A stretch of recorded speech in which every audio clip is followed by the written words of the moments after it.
Our neighbors wear our clothes. I've been a horror fan for as long as I can remember.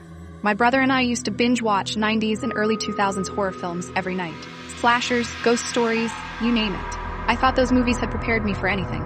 Turns out, I was wrong. It started 2 weeks ago when we moved to this small, secluded town near the Appalachian Mountains. My dad got promoted to supervise a nearby mine, so we had no choice but to relocate. The locals were friendly. Too friendly, according to my brother, who's always judged for his all-black clothing and love of heavy metal. Then things started disappearing. At first, it was my brother's clothes. We thought the wind had blown them off the line, but then his Metallica socks showed up on the feet of a classmate next door. My brother, being his confrontational self, demanded them back. The guy handed them over without a fight, smiling like it was no big deal. But then my mom's blazer went missing. Next, her jacket. Even her shoes vanished from inside the house. My dad's tools followed.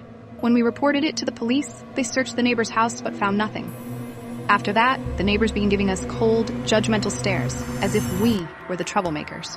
Then, 3 nights ago, things got worse. My parents were out and my brother was with his friends, leaving me home alone. Determined not to lose anything else, I locked every door, every window, even double-bolted the front door. I hid everything of value. By nightfall, the house was silent. Too silent. At first, it was just a feeling like I was being watched. The TV was on, but I couldn't focus. My stomach churned with unease. I called my brother, no answer. My parents brushed me off, saying I was overthinking. By the time I hung up, I was already locked in my room, heart pounding. Then I heard it. Soft footsteps, slow, deliberate, creaking across the wooden floor outside my door.